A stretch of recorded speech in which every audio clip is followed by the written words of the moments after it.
নমস্কার বন্ধুরা, welcome to Sharmi রান্নাঘর। আজকে আমি বানাতে চলেছি উত্তরবঙ্গের বিখ্যাত আলু, বাদামি আলুর আর পনিরের রেসিপি। এর জন্য আমি বাদামি আলু সেদ্ধ করে নিয়েছি, পনির কেটে নিয়েছি, আর যে অনেক রকম মশলা নিয়েছি যেগুলো আমি দেওয়ার সময় আপনাদের এক এক করে বলে দেবো, আপনারা তো দেখেই নিলেন। এখন আর নিয়েছি মটরশুঁটি আর কাঁচা লঙ্কা। এখন আমি পনির আর আলুটাকে ভালো করে নুন হলুদ দিয়ে মাখিয়ে নেব।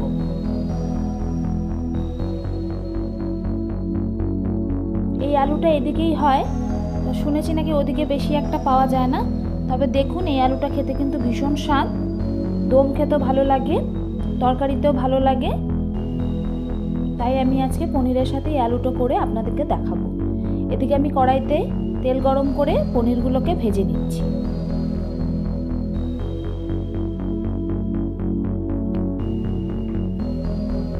খুব সুন্দরভাবে পনিরটাকে ভেজে নিতে হবে, খুব একটা বেশি লাল লাল করব না।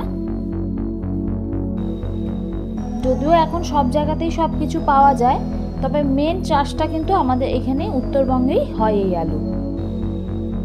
এখন আমার পনিরটা ভাজা হয়ে গেছে, আমি নামিয়েও নিচ্ছি। এখন আমি দিয়ে দেবো ওই তেলের মধ্যেই সাদা জিরে, শুকনো লঙ্কা, তেজপাতা, একটু নেড়ে নেব।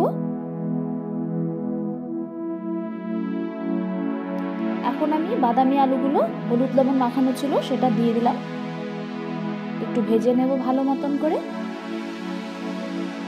আপনারা যদি পান বাজারে কিনতে, তাহলে অবশ্যই এটা কিনে একবার খেয়ে দেখবেন।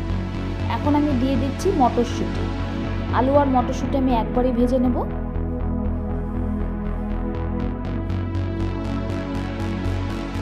এখন আমি যে মশলাটা দিচ্ছি তার মধ্যে আছে জিরে বাটা, আদা বাটা, হলুদ, লবণ, শুকনো লঙ্কার গুঁড়ো, সামান্য চিনি,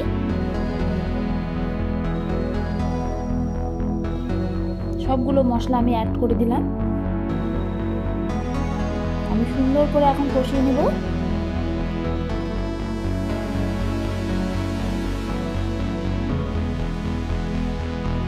যে কোনো কিছুর সাথে এটা ভালো যাবে, ফ্রাইড রাইস বলুন, ভাত বলুন, রুটি বলুন, সব কিছুর সাথে এটা খাওয়া যাবে। দেখুন আমার কষানো কমপ্লিট হয়ে গেছে। এখন আমি প্রয়োজন মতন জল অ্যাড করে দিচ্ছি।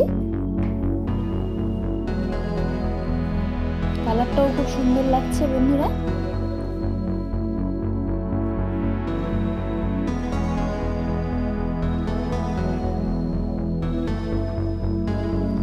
ভালো করে নেড়ে চেড়ে দিলাম। দেখুন বন্ধুরা, আমার পনিরের ঝোল কিন্তু ফুটে উঠেছে।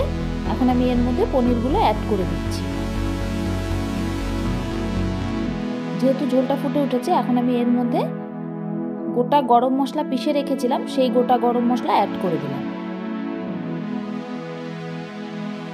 দেখুন বন্ধুরা, আমার কিন্তু রেসিপি কমপ্লিট হয়ে গেছে একদম। যদি ভালো লেগে থাকে তাহলে লাইক, কমেন্ট, শেয়ার অবশ্যই করে দেবেন। আমি নামিয়ে নিচ্ছি। ধন্যবাদ।